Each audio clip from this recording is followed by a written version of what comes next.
จนหมดไม่มีขัดสนจนยากลำบากคนแค้นเต็มทีอนาคตของลูกริบหรี่ความหวังที่มีมืดมนพ่อดื่มสุราเหมือนกินน้ำตาของแม่พ่อจ๋าฐานะเราแย่หากไม่แก้ความจนแม่เตือนพ่อด่าตบตีแม่เสียจนชอกช้ำระกำมองมนซ้ำถูกคนเขานินทากราบเท้าคุณพ่อลูกขอให้หยุดดื่มเหล้าหากมัวแต่เมาคนเขาย้ำหมิ่นเรื่อยมากลับตัวเสียใหม่กลับใจมาพัฒนาพ่อจะมีคุณค่าเลิกดื่มสุราเลิกการพนัน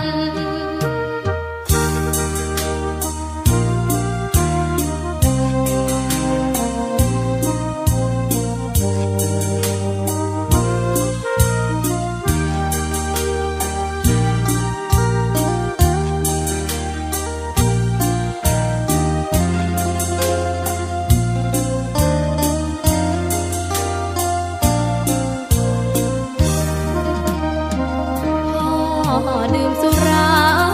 เหมือนกินน้ำตาของแม่พ่อจ๋าฐานะเราแย่หากไม่แก้ความจนแม่เตือนพ่อด่าตบตีแม่เสียจนชอกช้ำระกำมองมนซ้ำถูกคนเขานินทากราบเท้าคุณพ่อลูกขอให้หยุดดื่มเหล้าหากมัวแต่เมาคนเขาย้ำหมิ่นเรื่อยมากลับตัวเสียใหม่กลับใจมาพัฒนาพ่อจะมีคุณค่าเลิกดื่มสุราเลิกการพนัน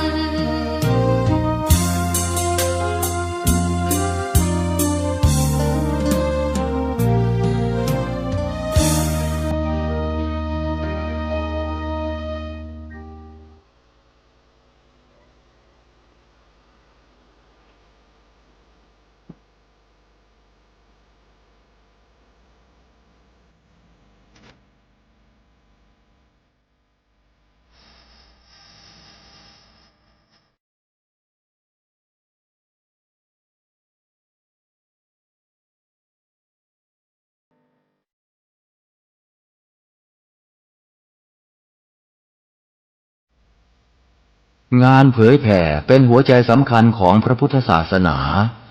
พระพุทธเจ้าอุบัติขึ้นมาบนเป้าหมายแห่งการเผยแผ่ความดีนำความดีไปแทรกไว้ในจุดที่มีความดีไม่มากค่อยๆเจือจางจนกระทั่งความไม่ดีนั้นหายไปเหลือแต่ความดีหรือมีดีมากกว่าไม่ดี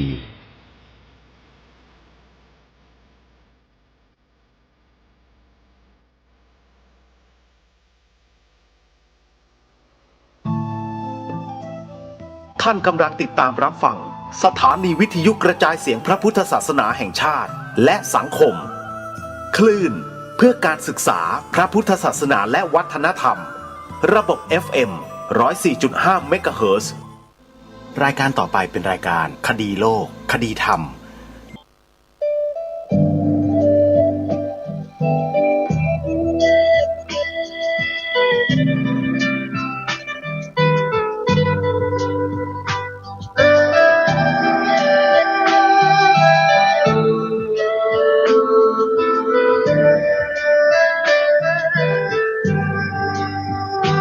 กล้าคิด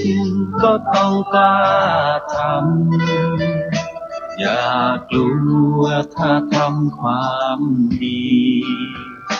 เร่งศึกษาปัญหาให้ทันท่วงที เมืองไทยจะพัฒนากว่านี้ รายการดีคดีโลกคดีธรรม ขอรำพันบรรยาย ความคิดเครื่องหมายแห่งสีทั้งสามงามถนัด ขาวคือบริสุทธิ์สีสวัสดิ์หมายพระไตรรัตน์และธรรมะคุ้มจิตไทย แดงคือโลหิตเราใส ซึ่งยอมสละได้เพื่อรักษาชาติศาสนา น้ำเงินคือสีโสภา อันจอมประชาถ้าโปรดเป็นของส่วนองค์ จัดริ้วเข้าเป็นไตรรงค์จึงเป็นสีธงที่รักแห่งเราชาวไทย ทหารอวตารนำไป ยงยุทธวิชัยวิชิตก็ชู เกียรติสยาม ประเทศไทยที่เจริญมั่นคงมาได้จนถึงทุกวันนี้มิได้เกิดขึ้นจากความหวาดกลัวอย่างคลาดเขลาแต่บรรพบุรุษไทยของเราทุกยุคทุกสมัยล้วนแต่มีความกล้าหาญและชาญฉลาดปกป้องเอกราชสร้างชาติให้เกิดความมั่นคงโดยมีธงแห่งพระไตรรัตน์เป็นเครื่องนำชัยจึงเป็นที่มาที่ไปของรายการคดีโลกคดีธรรม กล้าคิดก็ต้องกล้าทำอย่ากลัวถ้าทำความดีเร่งศึกษาปัญหาให้ทันท่วงทีเมืองไทยจะพัฒนากว่านี้ รายการดีคดีโลกคดีธรรม รายการดีคดีโลกคดีธรรม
พระพุทธศักราช 2569 รายการคดีโลกคดีธรรม มาพบกับสาธุชนเป็นประจำทุกวัน ทางสถานีวิทยุ พระพุทธศาสนาแห่งชาติคลื่นต่างๆ สาธุชนสามารถติดตามรับฟังรายการนี้ทางโทรศัพท์มือถือ และทาง YouTube ได้ ทางโทรศัพท์มือถือนั้น ท่านต้องดาวน์โหลดแอปพลิเคชันที่ชื่อว่า วิทยุพุทธศาสนาทั่วไทยไว้ในโทรศัพท์ เพื่อติดตามรับฟังรายการนี้ทางสถานีวิทยุดังต่อไปนี้ เวลา 9 นาฬิกา รับฟังได้ทางสถานีวิทยุวัดหนองกายอำเภอแม่แตงจังหวัดเชียงใหม่เวลา 9 นาฬิกานะโยมนะเวลา 10 นาฬิการับฟังได้3 สถานีคือวัดป่าจริยธรรมอำเภอนาด้วงจังหวัดเลยวัดศรีอุดมวงศ์อำเภอวังสะพุงจังหวัดเลยและวัดสามชุกอำเภอสามชุกจังหวัดสุพรรณบุรีเวลา 11 นาฬิการับฟังได้ทางสถานีวิทยุวัดฝายหินอำเภอเมืองจังหวัดเชียงใหม่พร้อมกับทาง YouTube ช่องวัดฝายหินและธรรมะคลื่นสีขาวเป็นช่อง YouTube 2 ช่อง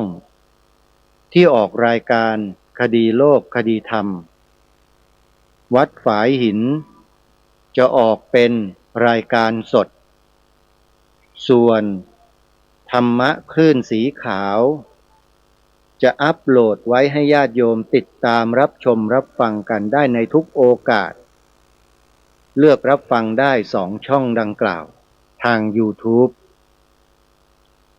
ต่อมาเวลา 13 นาฬิกา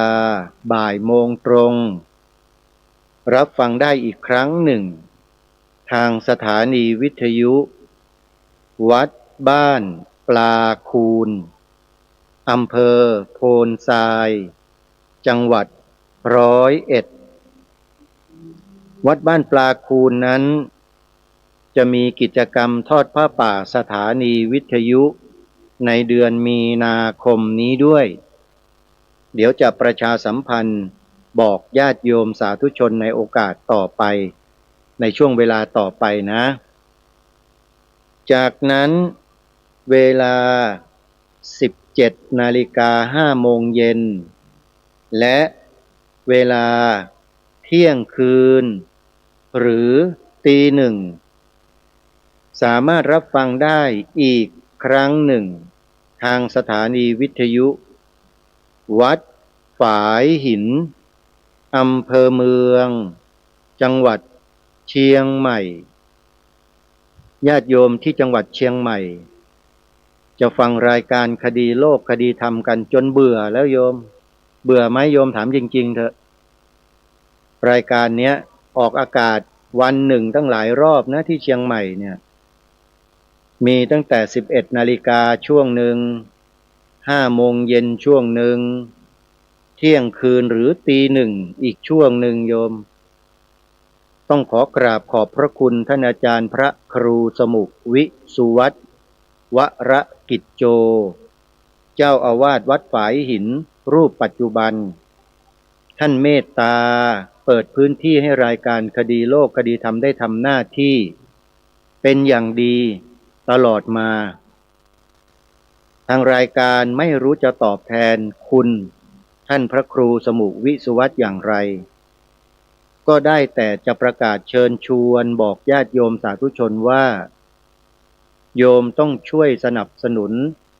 สถานีวิทยุวัดฝายหินนะโยมนะโยมแม่จันทิพย์แสงทองโยมแม่ฟองจันปัญญาตุ้ยและโยมแม่ทั้งหลายวัดฝายหินเนี่ยเปิดรายการคดีโลกคดีธรรมมากที่สุดในโลกโยม3 เวลาต่อวันแล้วยังเปิดช่อง YouTube ออกสดให้ได้ติดตามรับชมทาง YouTube อีกด้วยนั่นหมายความว่าท่านเอื้อเฟื้อและเมตตาต่อรายการนี้เป็นพิเศษต้องขอกราบขอบพระคุณท่านเอาไว้ณโอกาสนี้การตอบแทนครูบาอาจารย์ที่ท่านเมตตาเนี่ยอาตมาก็ต้องบอกให้ญาติโยมนั่นแหละช่วยกันบริจาคเป็นค่ากระแสไฟฟ้าให้ครูบาอาจารย์เราได้ทำงานกันนะโยมนะ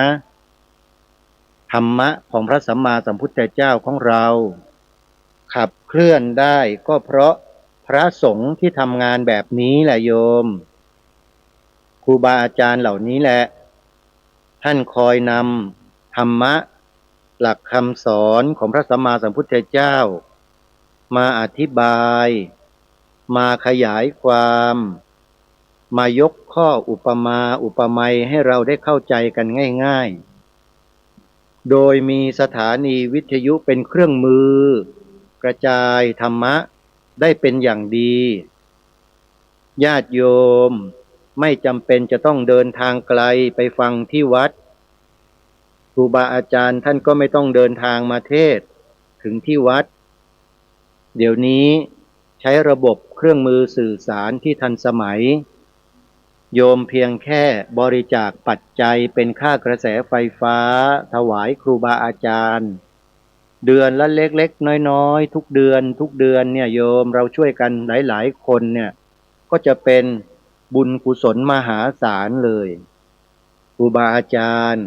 ท่านก็จะได้มีกำลังในการทำงานเผยแผ่ธรรมะอยู่ตลอดเวลา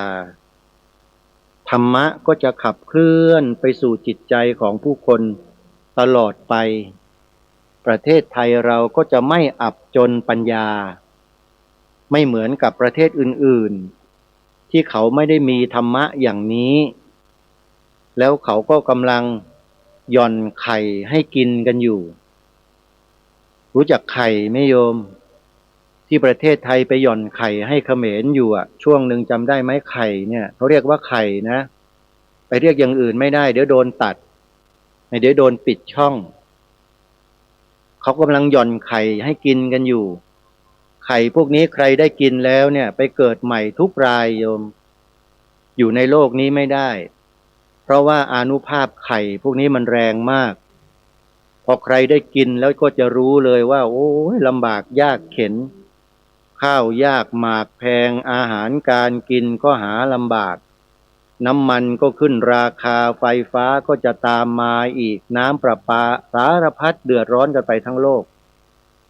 ย่อนไข่กันอยู่อีกประเทศหนึ่งอีกซีกโลกหนึ่งแต่มาเดือดร้อนถึงพวกเราน้ำมันขึ้นราคาโยมแล้วตอนนี้ก็มีการกักตุนน้ำมันกันแล้วมันเป็นเรื่องธรรมดาโยมเมื่อมีการหย่อนไข่กันเกิดขึ้นปัญหามันก็จะตามมาเช่นนี้แหละแต่ถามว่าปัญหาเหล่านี้มันแก้ได้ไหมสำหรับประเทศไทยเรานะแก้ได้สบายมากแก้ยังไงเดี๋ยวจะเปิดให้พวกเราฟังกันอาจารย์ยักษ์พูดเอาไว้แล้วแกไม่ใช่พูดอย่างเดียวนะอาจารย์ยักษ์แกทำให้เห็นทำให้ดูด้วยตัวเองด้วยว่าทำได้มึงจะรบกันทั่วโลกมึงจะฆ่ากันทั้งโลกยังไงประเทศไทยก็รอดเพราะประเทศไทยเรามีองค์พระมหากษัตริย์ผู้ทรงพระอัจฉริยภาพทรงมีอนาคตังสยานมองอนาคตได้ไกลแล้วก็ฝากวิชาการอันสุดยอดไว้ให้แก่พวกเราลูกหลานไทยเนี่ยได้สืบสารรักษาต่อยอดกันเพื่อเลี้ยงปากเลี้ยงท้องพี่น้องของไทยให้อยู่รอดกันได้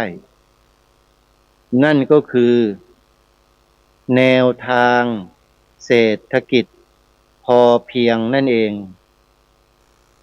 รายการคดีโลกคดีธรรมติดตามเรื่องนี้มานานแล้วก็ให้ความสนใจอย่างมากแล้วก็พยายามดำเนินรอยตามเบื้องพระยุคลบาทมาโดยตลอดโดยอาศัยความรู้ที่ได้จากอาจารย์ยักษ์บ้างผู้นั้นผู้นี้ที่ได้นำแนวพระราชดำริมาอธิบายขยายความให้พวกเราได้สดับรับฟังกันเนี่ยก็พยายามนำมาถ่ายทอดให้กับญาติโยมสาธุชนได้ติดตามรับฟังกันเป็นประจำนะฮะก็ถือว่าได้ร่วมด้วยช่วยกันเผยแพร่แนวคิดแนวพระราชดำริขององค์พระบาทสมเด็จพระเจ้าอยู่หัวอันเป็นที่รักยิ่งของพวกเราร่วมกัน เดี๋ยวช่วงต่อไปเนี่ยจะนำเสียงอาจารย์ยักษ์มาเปิดให้ฟังตั้งแต่เริ่มต้นใหม่เลยนะโยมนะแล้วตั้งใจฟังให้ดีเพราะว่าอาจารย์ยักษ์เพิ่งจะพูดไปเมื่อเดือนธันวาคมที่ผ่านมาเนี่ย5 ธันวาคมพระพุทธศักราช2568วันดินโลกเราต้องฟังนะโยมถ้าไม่ฟังเราจะไม่รู้และจะไม่เข้าใจยิ่งสภาวะการของโลกกำลังเดือดร้อนวุ่นวายกันอยู่ตอนเนี้ยกำลังหย่อนไข่ให้กินกันอยู่อย่างสนุกสนานเนี่ยแล้วก็เดือดร้อนกันไปทุกหย่อมหญ้าเนี่ยเรื่องนี้มีความจำเป็นที่สุดถ้าเราไม่จับเรื่องนี้ไม่ใส่ใจเรื่องนี้เดี๋ยวเราจะไปไม่รอดจะพากันล่มจมกันทั้งนาวาเพราะว่าระบบเศรษฐกิจที่มันผูกขาดอยู่ในโลกใบนี้พวกเราก็ถูกผูกขาดเอาไว้ด้วยเหมือนกันแต่โชคดีว่าประเทศไทยเรามีองค์พระมหากษัตริย์ผู้ทรงมีพระอัจฉริยภาพดังที่กล่าวมาพวกเราจึงไม่ได้ตกไปอยู่ในแนวทางนั้นทั้งหมดยังมีคนไทยอีกจำนวนหนึ่งที่พยายามจะออกมาจากกาลาที่เขาครอบเอาไว้นั้นแล้วมาเดินตามรอยบรรพบุรุษของตนเองในอดีตเมื่อหลายร้อยปีเป็นพันปีมาแล้วนำกลับเอามาใช้เหมือนเดิมไม่ใช่ล้าหลังนะโยมไม่มีคำว่าล้าหลังฮะมันเป็นเรื่องธรรมชาติเป็นเรื่องปกติที่สิ่งมีชีวิตในโลกนี้ปฏิเสธไม่ได้อะไรล่ะที่ปฏิเสธไม่ได้อาหารไงโยมภาษาบาลีแท้ๆเลยอาหาระแปลว่าเครื่องนำมาซึ่งอะไรต่อไม่อะไรมากมายทั้งอาหารทางกายก็มีอาหารทางใจก็มีโดยเฉพาะอาหารทางใจเนี่ยสำคัญยิ่งถ้าไม่มีอาหารทางใจที่ดีนะอาหารทางกายก็เกิดขึ้นไม่ได้พระบาทสมเด็จพระเจ้าอยู่หัวรัชกาลที่9ทรงทศพิธราชธรรมทรงมีอาหารทางพระราชหฤทัยหรือทางใจอย่างเต็มเปี่ยมเลยก็คือธรรมะนั่นเองและเมื่อธรรมะเต็มเปี่ยมในพระราชฤทัยแล้วธรรมะนั้นก็ระเบิดออกมาทางกายทางวาจาของพระองค์จนกลายเป็นแนวทางพระราชดำริทั้งหลายทั้งปวงให้พวกเราได้หยิบฉวยกันไปใช้อย่างไม่คิดมูลค่าใดๆทั้งสิ้นเห็นยังนี่แหละคือสิ่งที่คนไทยจำนวนมากปิดหูปิดตาตัวเองและไม่ยอมศึกษาเรียนรู้แนวพระราชดำริของพระองค์ท่านแล้วจะพากันล่มจมกันหมดติดบ่วงติดกับดักของคนเหล่านั้นที่เขาสร้างระบอบอะไรต่างๆขึ้นมาครอบงำมนุษย์ในโลกคือพูดไปก็เยอะโยมอาตมานี่ถ้าพูดแล้วมันยาวเดี๋ยวฟังอาจารย์ยักษ์ดีกว่าอาจารย์ยักษ์พูดเนี่ยมันชัดนะทีนี้เข้าสู่เนื้อหาสาระวันนี้กันเลยแล้วกันไม่เสียเวลานะประชาสัมพันธ์ข่าวงานบุญ7 8 9ไปร่วมงานไหว้ครูปู่ประกำช้าง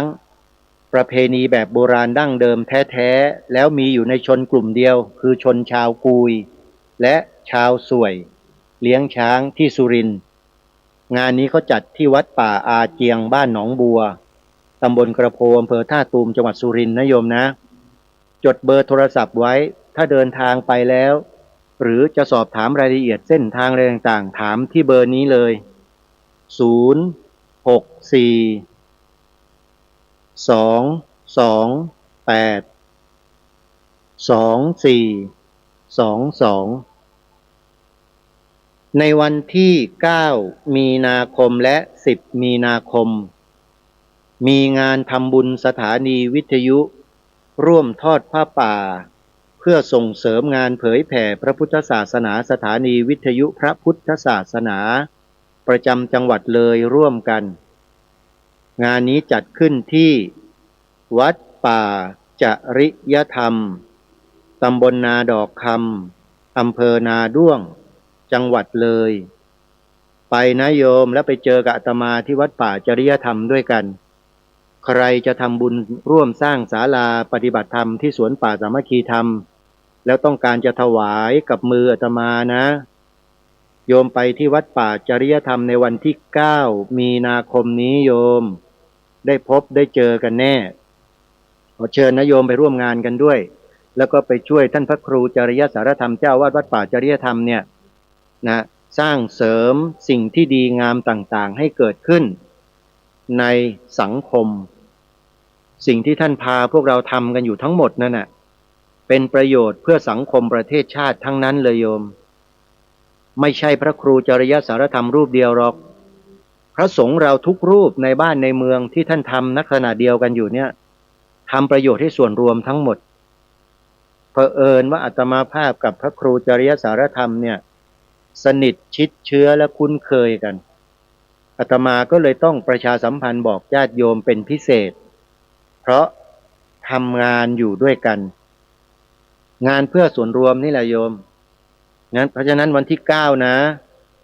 ไปทำบุญที่วัดป่าจริยธรรมด้วยกัน9 มีนาคมนี้ก็ขออนุโมทนาสาธุบุญกับทุกท่านเบอร์โทรศัพท์ของวัดป่าจริยธรรม083 327 5700เสร็จจากวัดป่าจริยธรรมแล้วมีอีกงานหนึ่งที่เชิญชวนญาติโยมไปร่วมบุญกันเป็นงานทำบุญสถานีวิทยุเหมือนกันโยมแต่คนละวันวัดนี้ก็เป็นอีกวัดหนึ่งที่มีความตั้งใจทำงานเผยแผ่พระพุทธศาสนาอย่างแข็งขันมาโดยตลอดแล้วก็ไม่ค่อยเป็นที่รู้จักของญาติโยมเราด้วยเพราะอยู่ห่างไกลแล้วเจ้าอาวาสขออภัยผู้อำนวยการสถานีวิทยุเป็นพระลูกวัดเป็นผู้ช่วยเจ้าอาวาสท่านเป็นพระสันโดษท่านไม่ค่อยหิวแสงเหมือนกับฟลูเอนเซอร์ต่างๆนะฮะไม่รู้ว่าใครละแต่ว่าท่านพระอาจารย์รูปนี้ท่านอยู่แบบเงียบๆอยู่แบบสมถะแต่ทำงานตลอดเผยแผ่พระพุทธศาสนาผ่านสถานีวิทยุอยู่ตลอดเลยโยมใครที่ดาวน์โหลดแอปพลิเคชันวิทยุพุทธศาสนาทั่วไทยไว้ในโทรศัพท์ลองเปิดฟังสถานีวิทยุของท่านดูอยู่ข้างล่างเลยโยมเลื่อนขึ้นไปให้สุดแล้วอยู่ติดกับวัดฝายหินเลยสถานีวิทยุเนี่ยวัดบ้านปลาคูเนี่ยอยู่ข้างบนของวัดฝายหินติดกันเลยโยมลองไปเปิดฟังดูนะท่านจะจัดงานทอดผ้าป่าบำรุงสถานีวิทยุในวันเสาร์ที่14 มีนาคมท่านจะทำบุญวันเสาร์ที่14 มีนาคมนี้นะญาติโยมที่ฟังรายการอยู่ที่101ที่บางอำเภอของจังหวัดสุรินทร์ได้ยินเสียงแล้วขอเชิญญาติโยมไปทำบุญทอดผ้าป่าสถานีวิทยุวัดบ้านปลาคูนด้วยกันนะโยมนะอยู่ไม่ไกลนี่แถวรัตนบุรีท่าตูมแถวอำเภอโพนทรายอำเภอสุวรรณภูมิต่างๆเนี่ยฟังกันได้ทั้งนั้นแหละ14 มีนาคมไปร่วมทำบุญทอดผ้าป่าสถานีวิทยุให้กับวัดบ้านปลาคูนด้วยกันน้ำเด้อโยมเด้อขออนุโมทนาบุญโทรศัพท์นะโยมจดเบอร์โทรศัพท์ไว้นิดนึง081-969-60วัดบ้านปลาคูนและมีอีกข่าวหนึ่งนะที่จะขอแจ้งบอกกับพระสงฆ์ที่มีความตั้งใจจะร่วมกิจกรรมนี้โดยเฉพาะนะครับโครงการนี้เรียกว่าโครงการปฏิบัติธรรมจาริกธุดงค์ธรรมยาตราเลาะริมแควเฉลิมพระชนมพรรษาพระบาทสมเด็จพระปรเมนทรรามาธิบดี ศรีสินมหาวชิราลงกรณ์พระวชิรเกล้าเจ้าอยู่หัว75 พรรษาโดยกองการวิปัสสนาธุระแห่งประเทศไทยในพระสังฆราชูปถัมภ์ร่วมกับวัดท่าขนุนจังหวัดกาญจนบุรีเปิดรับสมัครพระภิกษุสงฆ์เข้าร่วมโครงการปฏิบัติธรรมจาริกธุดงค์ธรรมยาตราเลาะริมแควระหว่างวันที่19 มีนาคมถึง30 มีนาคมศกนี้เริ่มต้นจากวัดราชประชุมชนารามหรือวัดท่ามะขามอำเภอเมืองจังหวัดกาญจนบุรีสู่วัดท่าขนุนอำเภอทองผาภูมิจังหวัดกาญจนบุรีรวมระยะทาง140 กิโลเมตรในแต่ละวันเนี่ยจะไปแวะพักตามจุดต่างๆที่ได้กำหนดเอาไว้คือวัดต่างๆนั่นเองนะก็มีดังต่อไปนี้นะครับเดินทางถึงวัดราชประชุมชนารามในวันที่19 มีนาคมและร่วมปฏิบัติธรรมเฉลิมพระเกียรติไปจนถึงวันเสาร์ที่21 มีนาคมนะครับจากนั้นวันรุ่งขึ้น22 มีนาคมเวลา 8 นาฬิกาโดยประมาณออกเดินธุดงค์ธรรมยาตราจากวัดราชประชุมชนารามเนี่ยไปถึงวัดหนองสามพรานรวมระยะทาง21 กิโลเมตรวันรุ่งขึ้น23 มีนาคมเดินไปจากวัดดังกล่าวเนี้ยไปจนถึงวัดไตรรัตนารามระยะทาง22 กิโลเมตรวันที่24เดินจากวัดไตรรัตนารามไปถึงวัดพุตะเคียนระยะทาง24 กิโลเมตรวันที่25เดินจากวัดพุตะเคียนไปถึงวัดทุ่งก้างย่างระยะทาง22 กิโลเมตรจากวัดทุ่งก้างย่างไปถึงวัดใหม่ดงสักระยะทาง18 กิโลเมตรในวันที่26นะครับวันที่27 มีนาคมจากวัดใหม่ดงสักถึงวัดทานน้ำร้อนระยะทาง16 กิโลเมตรวันที่28 มีนาคมจากวัดทานน้ำร้อนไปจนถึงวัดท่าขนุน22 กิโลเมตรครับแล้วก็ร่วมปฏิบัติธรรมเฉลิมพระเกียรติไปจนถึงวันจันทร์ที่30 มีนาคมเป็นอันเสร็จโครงการใครที่สนใจนะครับพระสงฆ์นะครับรับสมัครโทรศัพท์สอบถามที่2 หมายเลขนี้ครับ0 8 3 3 5 8 1 7 62พระครูกิติธรรมนิวิทย์และอีกเบอร์หนึ่งนะครับ0 8 9 5 4 7 3 3 0 3พระสมุทศพลสุพัทโทเลขานุการสอบถามได้ทั้ง2 รูปนี้นะครับสมัครได้เลยนะฮะนี่ก็เป็นข่าวประชาสัมพันธ์นำมามอบให้กับครูบาอาจารย์แล้วก็ญาติโยมเราทุกท่านได้ร่วมบุญกัน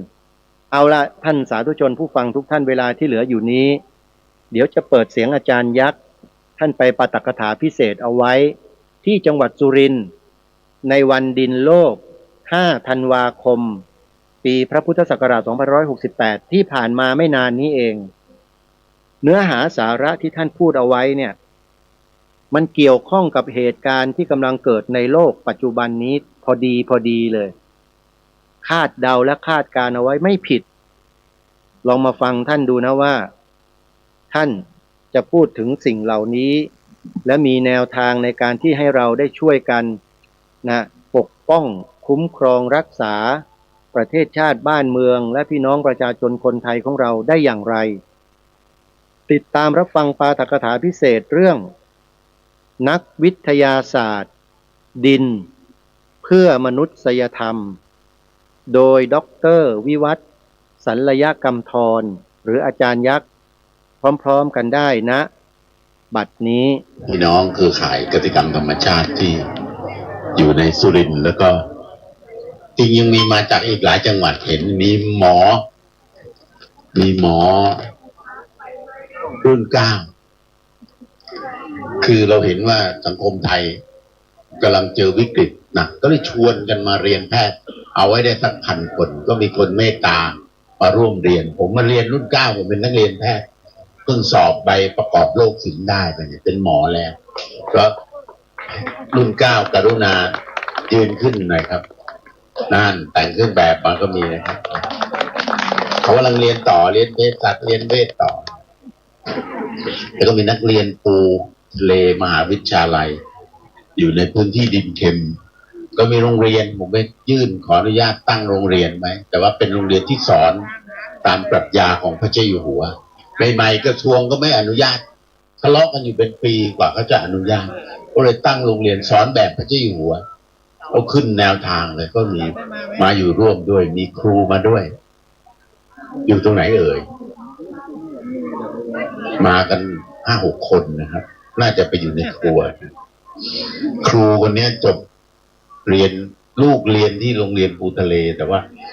แม่ก็มาเรียนปูทะเลเหมือนกันแต่ว่าเป็นระดับปริญญาตรีแล้วก็ทำวิจัยเรื่องดินเค็มแก้ปัญหาที่บ้านตัวเองได้แก้ปัญหาให้เครือข่ายได้ก็เลยส่งข้อมูลไปประกวดได้วันที่1ในโลกนะครับเจ้าตัวมาหรือเปล่าอาจารย์ก็เดี๋ยวจะ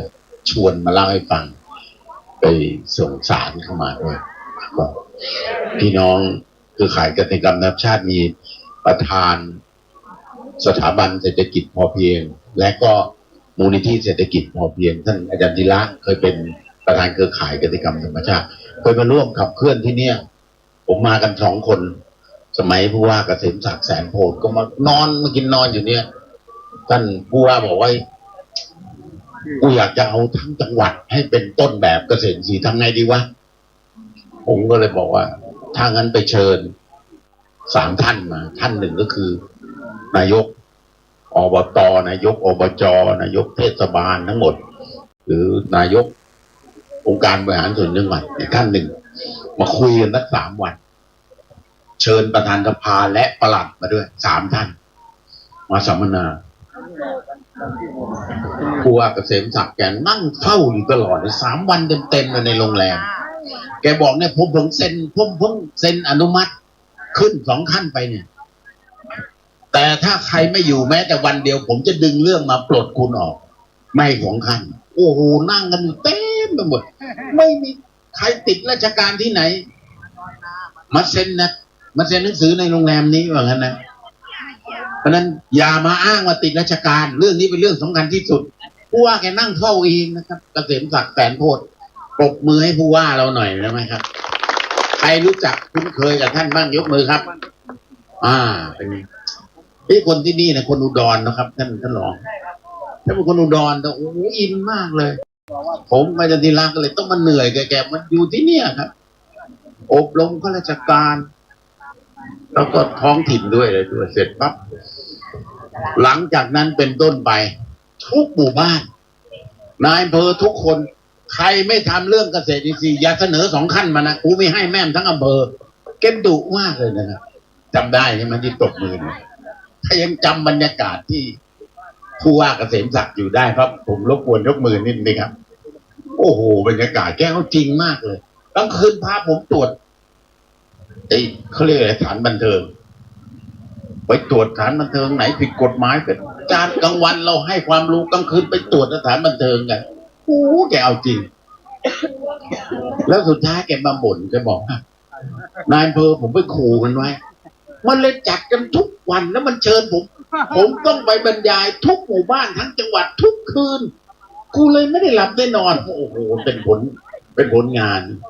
โอ้นี่ก็คิดถึงแกเล่าให้ฟังเนาะทราบว่าแกจะมานะเนี่ยอายุก็ยังไม่มากเนาะยังไม่80เนาะ80พอดีโอ้โหเอาปรบมือให้คน80แต่ยังฟิตเปี้ยอยู่เลยขออนุญาต ย้อนลำลึกความหลังถึงคุณงามความดีของผู้ว่าเราเนาะก็อย่าหาว่าเป็นคนแก่แล้วว่าผมก็เป็นคนแก่แล้วล่ะแต่ผมยังไม่80นะ เหลืออีกหลายปีกว่าจะ80ก็คิดถึงความหลังเนาะแล้วก็มีคณะกรรมการเราที่วิภานะเป็นหนึ่งในผู้ที่ไปรับรางวัลดินโลกมาด้วย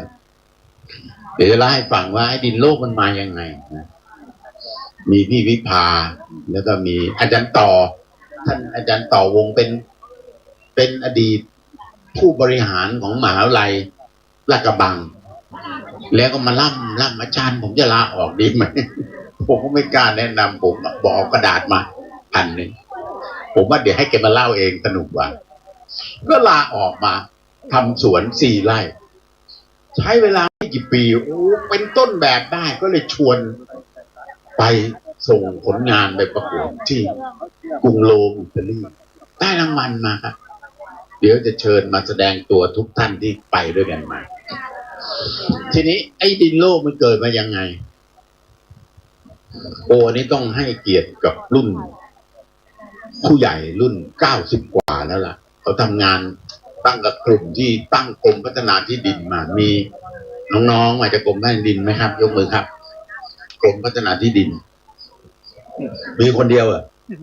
ทำงานอยู่ที่บูธอีกค่ะอยู่ที่บูธกี่คนอีก2 ท่านค่ะอีก2 คนเนาะ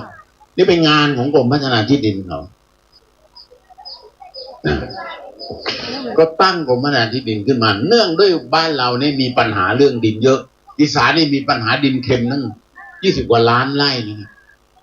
ก็ตั้งกรมนี้ขึ้นมาเพื่อแก้ปัญหาดินเค็มตั้งมาอายุเท่าไหร่ละอายุเท่าไหร่แล้วลูกกรมพัฒนาที่ดิน62 ปีหรือไง67ผมก็ไม่แน่ใจ61หนูรีบถามอากูเร็วถามอับดุล62 ปีนะถ้าผมจำไม่ผิดเด็กกว่าผมไม่ผมเพิ่ง72ก็เด็กกว่าผม10 ปีกรมเนี้ย62เป๊ะเลยเหรอโอ้เดาเอานะนี่ ไม่ได้จำได้เดาเอาคิดว่ามันอ่อนกว่าผม10 ปีกรมเนี้ยตั้งมารุ่นก่อตั้งผมสนิทกันมากแล้วก็รุ่นใหญ่ตามเสด็จพระเจ้าอยู่หัวอยู่ด้วยกันสมัยนู้นเกษียณไปก็มีตายไปก็เยอะเนี่ยเพิ่งเผาศพไปไม่นานนี่ก็ท่านหนึ่งนะเป็นราชบัณฑิตด้วยเรื่องดินก็ช่วยกันเอาผลงานพระเจ้าอยู่หัวเนี่ยส่งไปให้ทั่วโลกดูทั่วโลกเขามีมติมอบรางวัลถวายรางวัลพระเจ้าอยู่หัวเต็มไปหมดเลยครับตั้งรางวัลแรกรางวัลอักรีคอล่ายังจำได้เลยพอพระเจ้าอยู่หัวได้รางวัลมาเขาเอาเหรียญมาสั่งทำแล้วแจกพวกผมนี่ได้รับไปด้วยเอาไปทำงานช่วยพระเจ้าอยู่หัวทำงานแล้วก็แจกพวกเราที่ได้รางวัลมาเพราะพวกเราช่วยกันทำออกมาแจกนี่รางวัลดินโลกเราได้มาเนี่ยผมก็ทำเรื่องกำกับตูนขอพระราชานุญาตทำเหรียญเล็กๆมาแจกพวกท่านที่ช่วยกันแต่ว่าเจ้าหน้าที่อธิบดีส่งเรื่องไปถึงกระทรวงส่งไปมันเงียบไปเฉยๆไปเงียบอยู่ที่ไหนยังไม่ทราบเลยไม่ได้ไปตามดูแต่ถ้าผมนั่งอยู่ในกระทรวงเกษตรป่านนี้จบไปแล้วเพราะว่าผมตามทุกที่ถ้าผมเป็นคนเซ็นเรื่องไปเรื่องไปติดที่ไหนผมจะตามแต่นี้มันไม่ได้เราเป็นชาวบ้านแล้วเนาะไม่ได้เป็นรัฐมนตรีแล้วก็ถามไปเฉยๆถามทิบดีไปถามประหลัดไปแต่ว่ามันก็เงียบหายไปไม่งั้นมันจะมีเหรียญมาแจกชาวบ้านเลยเหรียญรางวัลดินโลกที่ประเทศไทยได้มานี่ถ้ามาแจกคนทำงานก็คิดอยู่นี่แต่เรื่องมันยังเงียบไปไม่รู้จะทำไงเนาะไอ้ท่านจะไปจี้เขามากก็เกรงใจท่านรัฐมนตรีธรรมนัส ไม่รู้ใครจะมาเป็นต่อก็ไม่เป็นไรแต่ว่าทั้งหมดนี่มันเกิดจากชาวบ้านแต่ต้นทางมาจากพระเจ้าแผ่นดินพระเจ้าแผ่นดินคิดเรื่องภูมิพลเข้าใจคำว่าภูมิพลไหมครับมนุษย์บนโลกนี้จะอยู่ไม่รอดเลยถ้าดินเนี่ยไม่มีพลังที่ประชุมองค์การสหประชาชาติฟันธงเลยนะครับมนุษย์ทั้งโลก7,000 กว่าล้านชีวิตมันจะมีชีวิตรอดได้นะครับทุกประเทศต้องมีนโยบายดูแลดินให้มีชีวิตดูแลดินให้มีสุขภาพดีแล้วก็ตั้งหน่วยงานขึ้นจุดหนึ่งชื่อว่า GSP ย่อมาจาก Global Soil Partnership ไอ้หนูที่เป็นตัวแทนผอ.เขตมาเนี่ยจดบันทึกให้ครบนะลูกแล้วไปรายงานผอ.ที่อาจารย์ยักษ์เล่าความเป็นมาเนี่ยไปถามผอ.ว่าอาจารย์ยักษ์โมหรือเปล่าที่จริงที่พูดนี่ถูกสักกี่เปอร์เซ็นต์ผิดสักกี่เปอร์เซ็นต์เอาไปรายงานท่านผอ.ด้วยนะลูกนะUN เนี่ยเขาก็ตั้งหน่วยงานขึ้นมาชื่อว่า GSP Global Soil Partnership แปลว่าอะไรแปลว่าสมัชชาดินโลกมนุษย์ถ้าไม่ดูแลดินให้มีชีวิตมนุษย์จะตายกันทั้งโลกผมนึกถึงเห็นเขาเขียนบันทึกไว้นึกถึงแม่บอกเลยว่าคนรุ่นพ่อแม่ผมตายไปแล้วถ้าอยู่ก็100 กว่าปีแกบอกว่าคนเนี่ยถ้ามันอกตัญญูต่อแม่พระธรณีไปใส่บ้างละเอาขี้ไปใส่บ้างละโดยไม่ได้ดูแลหมักซะก่อนหรือเอาสารพิษใส่ลงไปโดยที่ไม่ทำให้พิษมันหมดซะก่อนเป็นบาปเป็นอกุศลเป็นบาปหนักนะครับยิ่งเอายาไปฆ่าย่าทำอะไรผิดย่าเป็นแม่ของแม่ทีดินเนี่ยเป็นแม่ใช่ไหมแม่ธรณีย่าก็เป็นแม่ของดินใช่ไหมแล้วไปฆ่าย่ามาทำอะไรให้คุณถึงต้องไปฆ่าบาปกรรม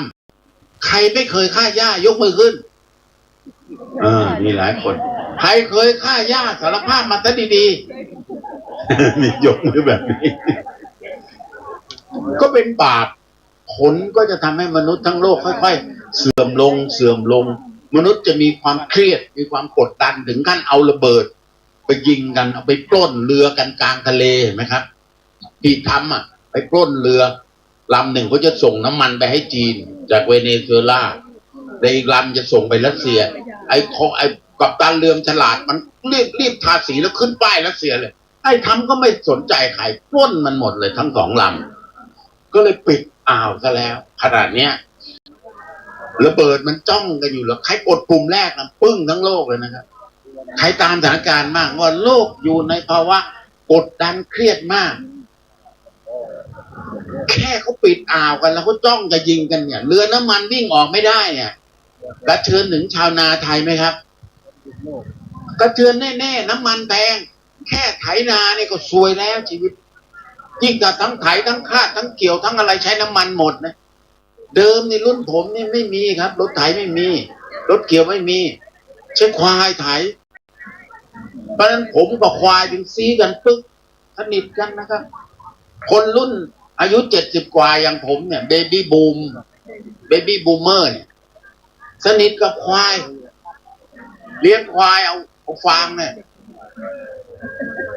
ถูหัวมันคันถูเขามันคันแล้วจะขึ้นหลังก็จับเขามันก้มมาแล้วก็เหยียบเขามันขึ้นขี่หลังสบายมากเลยใครเคยทำอย่างผมบ้างยกมือขึ้นก็แปลว่าวัยเดียวกัน พวกเดียวกันเดี๋ยวนี้ไม่เอาแล้วไม่คบกับควายใครยังใช้ควายอยู่ยกมือครับเหลืออยู่2-3 คนด้านหลังข้างหน้าไม่มีใครเอาแล้วควายท่านเชื่อไหมครับเมื่อน้ำมันแพงขึ้นไปเท่ากับทองคำคอยดูนะครับทองคำกำลังกระโดดขึ้นไปใกล้100,000 บาทแล้วสมัยผมเด็กๆบาทหนึ่งสมัยพี่บาทนึงเท่าไหร่ใครอายุเกิน70แล้วบ้างยกมือขึ้นถามพ่อดีกว่าตอนพ่อเป็นวัยรุ่นน่ะทองบาทเท่าไหร่พ่อ390ห่างผมนิดเดียวอายุ80เท่าไหร่นะพ่อ84แกผมรอบหนึ่งนักกษัตริย์รุ่นนี้ก็400เท่ากันบาทละ400ครับจบปริญญาตรีเงินเดือน100 บาทนะครับสมัยนู้นน่ะเท่ากับซื้อทองได้บาทนึงถัดมาอีกไม่กี่ปีซื้อทองได้จบเงินเดือนจบเรียนจบปริญญาตรีซื้อทองได้2 บาทใช่ไหมรุ่นพ่อเนี่ยจบปริญญาตรีซื้อทองได้เท่าไหร่สมัยพ่อก่อนผมบาทกว่าเดี๋ยวนี้ลูกจบปริญญาตรีได้เงินเดือนเท่าไหร่ 15,000ไม่จริงไปเป็นอาจารย์มหาลัยถามท่านดร.เสกเด็กจบปริญญาตรีเนี่ยไปเป็นอาจารย์ในมหาลัยเขาบอกว่ามีงบจ้างแค่13,000จะเอาไม่เอาไหมครับเอา13,000อาจารย์มหาลัยเดี๋ยวนี้เหลือ13,000นะครับจบปริญญาตรีทำไมผมรู้ผมเป็นนายกสภาอยู่มหาลัยอยู่ต้อง3 แห่งเครียดมากเลยเด็กจบปริญญาตรีมาเป็นอาจารย์มหาลัยเหลือเงินเดือน13,000ทองคำเท่าไหร่ซื้อทองคำได้กี่บาทจบปริญญาตรีเดี๋ยวนี้ไม่ได้หลายเดือนเลยค่ะ ชาติหน้าโอ้โหพี่ใจจะรอชาติหน้าเลยเหรอแปลว่าโลกมันเปลี่ยนรุนแรงมาก และสถานการณ์สงครามนั้นใกล้เหลือเกินเรื่องที่หนึ่งสถานการณ์สงครามใกล้ตัวมากเรื่องที่สองครับสิ่งที่จะตามมาจากสงครามของใช้ทุกชนิดแพงหมดน้ำมันนี่ครับเป็นปัจจัยสำคัญถ้าไม่มีน้ำมันวันนี้มีสิทธิ์เกี่ยวข้าวไหมถามจริงใครบอกกูไม่แคร์กูไปหาเกี่ยวมาเกี่ยวกันเองได้ยกมือขึ้นมีอะไรนี่ไปUN มาเนี่ยมานั่งซุ่มอยู่ตรงนี้ไปที่ UN มาแล้วคุณรู้ไหมพระเจ้าอยู่หัวเนี่ยเคยเตือนว่าในอนาคตโลกเนี่ยจะลำบากน้ำมันจะแพงจนคนยากคนจนชาวไร่ชาวนานี่ซื้อน้ำมันไม่ไหวจะต้องหันกลับมาพึ่งสัตว์ต่างเคยได้ยินคำว่าสัตว์ต่างไหมสมัยโบราณช้างม้าวัวควายเป็นสัตว์ต่างนะครับขนส่งก็ต้องผมเนี่ยขนส่งด้วยควายเพราะว่าที่บ้านไม่มีวัวบ้านผมอยู่อำเภอบ้านโพฉะเชิงเทราน้ำมันท่วมทุกปีนึงพอฝนตก2 เดือนน้ำก็หลากท่วมหมดเลยครับใต้ถุนบ้านเนี่ยท่วมแช่อยู่เป็นเดือนเพราะนั้นวัวอยู่ไม่ได้กีบเน่ามีแต่ควายอยู่กับน้ำก็ขนส่งทุกอย่างด้วยเกวียนด้วยควายเด็กๆบรรลุที่ขึ้นเกวียนแล้วบังคับควายได้ผมเชี่ยวชาญนะครับเมื่อกี้นั่งช้างมาผมเห็นไอ้ที่มาจากการไฟฟ้าฝ่ายผลิตด้วยกัน2 คนน่ะพี่โอมานั่งช้างด้วยกันถามเคยมาเก็บขึ้นไปนั่งเกรงเพราะไม่ชินเรานี่นั่งควายนั่งกับเด็กนั่งก็โยกไปตามหลังมันก็ไม่เหนื่อยนะพี่โอเหนื่อยไหม ไม่เคยนั่งช้างโอ้โหงานนี้งานช้างจริงๆครับท่านรองว่าครับมาสุรินทร์ไม่ขี่ช้างไม่ได้เขาขู่เขาก็ไอ้พวกเราก็ไม่กล้าขึ้นกลัวกันเขาบอกต้องขี่ช้างมาสุรินทร์พวกมันนันช้าง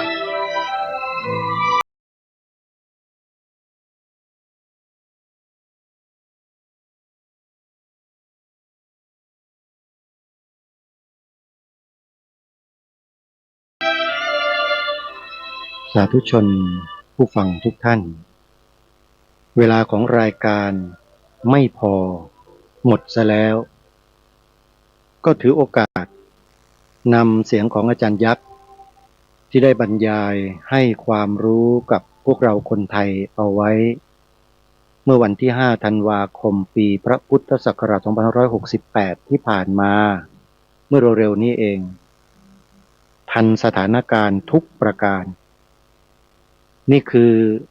เนื้อหาสาระในเบื้องต้นที่อาจารย์ยักษ์เท้าความกลับไปในอดีตแล้วจะนำสิ่งเหล่านั้นแหละกลับมาใช้ในปัจจุบันและอนาคตเพราะหนทางอื่นที่เคยทำกันมาเนี่ยมันไปไม่รอดแล้วอันนี้ไม่ใช่คำพูดเพื่อจะมาหยอกเย้าเล่นกันนะท่านผู้ฟังมันเป็นเรื่องจริงนะฮะและเดี๋ยววันพรุ่งนี้มาติดตามรับฟังกันต่อวันนี้เวลาหมดต้องขอสมมุติยุติรายการไว้แต่เพียงเท่านี้พบกับรายการได้ใหม่ในวันต่อไปขอความสุขความสวัสดีในธรรมแห่งองค์สมเด็จพระบรมศาสดาสัมมาสัมพุทธเจ้าจงปรากฏเกิดมีขึ้นในจิตใจของท่านผู้ฟังทุกท่านทุกคนเทินขอเจริญพร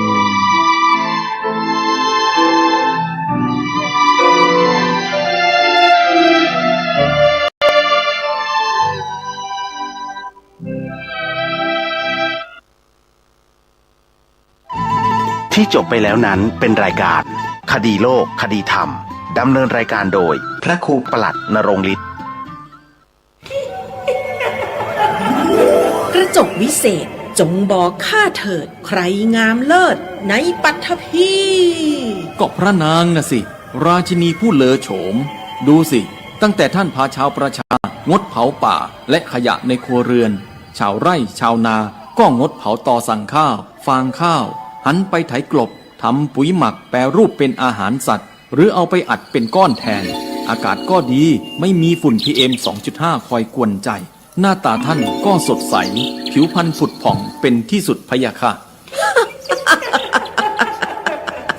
ต้องแบบนี้สิ